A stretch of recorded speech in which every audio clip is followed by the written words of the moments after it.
Hey, welcome back, ScreenCrush. I'm Ryan Neore, and this is all of the Easter eggs, references, and little things you might have missed in the first trailer for Marvel Rivals. Now, we don't normally cover game trailers on this channel, but this is something I've wanted to start doing for a long time, and I'm excited to break this trailer down frame by frame for all the hidden details that were inspired by the comics and the MCU. And along the way, we're going to examine the gameplay and the hero abilities that we see in the trailer. So what is this game anyways? Well, Marvel Rivals is Marvel's first superhero team-based PvP shooter. It's a multiplayer, third-person shooter where you can team up for 6 players versus 6 players competitive gameplay. But you're in these like immersive Marvel settings with a huge catalog of characters to pull from, drawing from the deep lore of the Marvel comics and movies. This game looks like it's so much fun, and I'm very excited to have them as a sponsor for this video. So let's get started. We begin with the classic Marvel intro, which, by the way, I've always preferred, inside a view of the Bifrost. Now, if you've seen the movies, you'll recognize a similar interior view from Thor, and especially Thor Ragnarok. Notice how it's in the first person to show that we, the player, are the people being transported. Now, I'm not sure if this is how we'll arrive at like every environment in the game or just arrive in Asgard, but it is still very cool. Then we see the wide shot of the arena, Asgard. Now, it's depicted with the golden buildings, much like what we see in the movies, but notice the designers have also placed it at the bottom of Yggdrasil, the world tree, and the tree itself has light emanating from the top and stars, very similar to how it looks in Marvel Studios' Loki finale. This is a very cool design detail that is familiar because of the MCU, but also sets it apart as something new and different from what we've seen before. And then we see the team suiting up for battle, and I love how the game interpreted some of these classic characters. Until the actual gameplay, I wasn't even sure who a couple of them were. That is Loki, obviously, with a scepter similar to the one he carried in Marvel Studios' The Avengers. It even contains an orb similar to the Mind Stone. The woman with the giant sword is Magik. Now, she is the younger sister of Colossus. Magik has a complicated backstory from the comics, but for this video, all you have to know is she's a mutant, and she can also summon demonic power that allows her to teleport. The trident belongs to a really badass version of Neore who has some of the best gameplay in the trailer. And of course there's Groot. And with Rocket, you can really see the detail in his animation. I mean, look at this. This animation is gorgeous, and you can tell that it was created with a lot of love for the source material. We hear the narrator.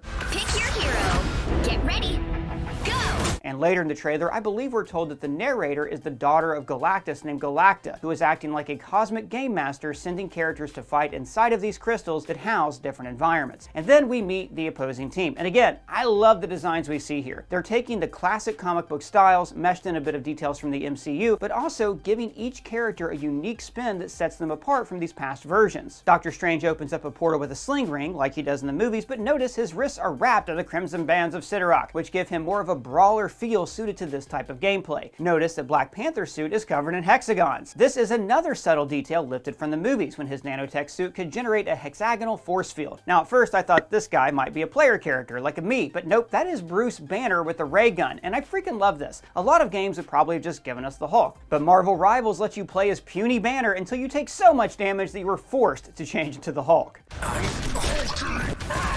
It's this kind of character detail that shows a real knowledge and love of the source material. Although we should have guessed it was Banner because of this glowing green glove and growing green belt. Maybe this is even some kind of gamma suppressor to prevent him from changing that gets knocked off during combat. Spider-Man's suit looks like his classic version, but with boots that look like they're crisscrossed with ropes, almost like webbing, and they've also added stitches and padding to the suit to give it a more real-world tactile feel. Again, this is great detail because they could have just used spandex and called it a day, but they wanted to give the character an authentic cinematic feel. Now, you might remember Penny Parker from the Spider-Verse movies. She's a Japanese girl with a telepathic link to a spider inside her robot suit that her dad built for her. Now, this is a reinvention of her suit from the comics with so many cool design details. Notice the SPDR sticker, that's the name of the spider inside her suit. Her lenses have hexagonal lenses, like the eyes of a spider. There's also a sticker like a Game Boy on her armor, and the writing on the side reads, "This is your mom." Her armor also seems inspired by the Iron Spider armor from the comics, and notice there's even a spider on her back. Although at first I thought she might be Ironheart until I saw that spider. And Iron Man's chest plate is a triangle, like his palladium armor from Iron Man and the Avengers. So let's get into the gameplay. It's pretty fast paced, so I had to watch the trailer a few times to catch all these details. First off, look at the background here in Asgard. It makes me wish that I could just like walk around and explore all these details instead of fighting in the game. I love how they present us with this accurate view of how we always thought Asgard would look, but then we're also able to destroy and crumble environments like the statue of Loki. Every character has a little dialogue piece, and Doctor Strange says, "By the Vishanti, Strange is here." And Vishanti is the book of spells he learns from in the comics that was a major plot point in Doctor Strange: The Multiverse of Madness. They're also a pantheon of magical gods in the comics. Notice Iron Man is back to flying with his jet boots and his hand repulsors. The movie actually switched him from hand repulsors to a jetpack because Robert Downey Jr. said he didn't want to fly like Tinkerbell anymore. When Bruce hulks out,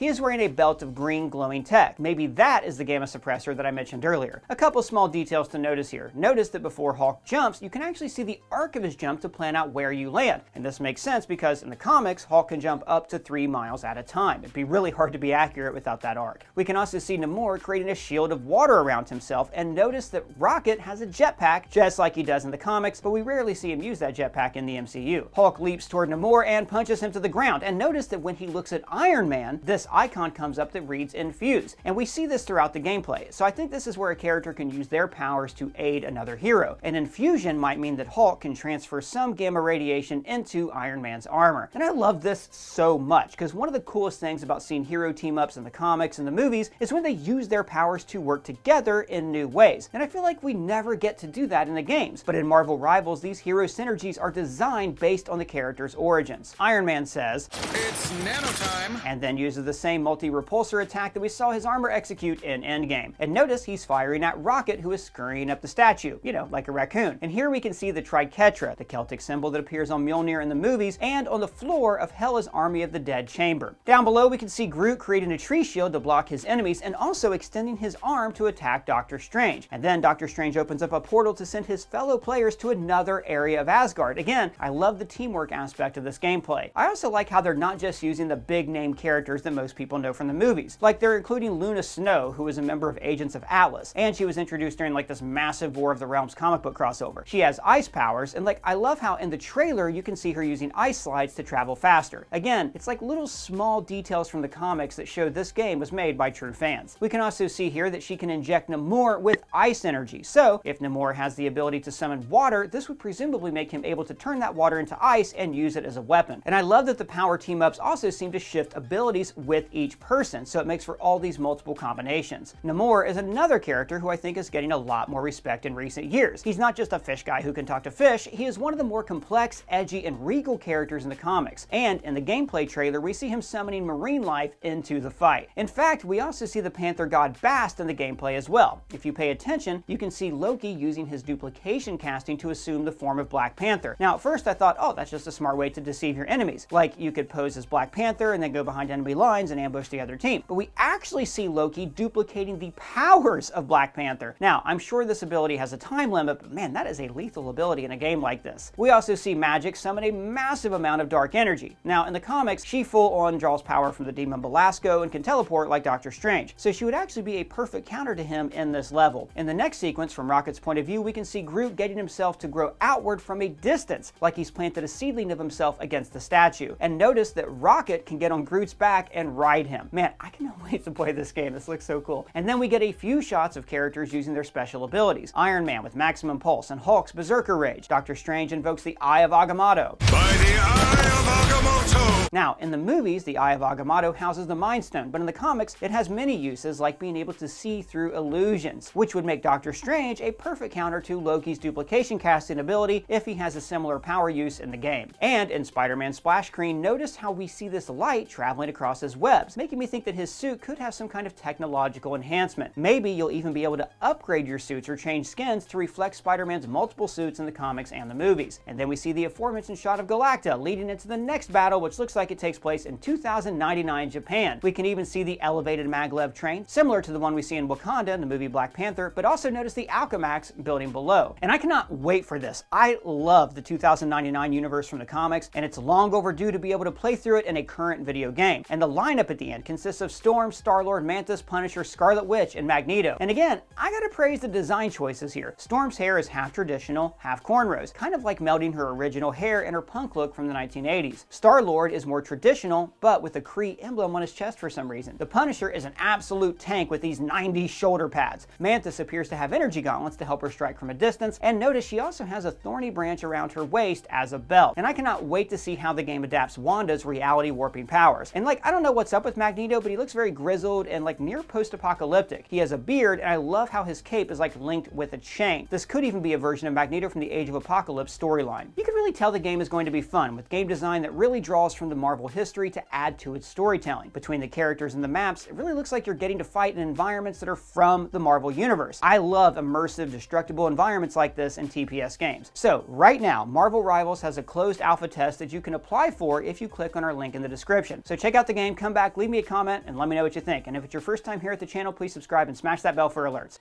For ScreenCrush, I'm Ryan Airy.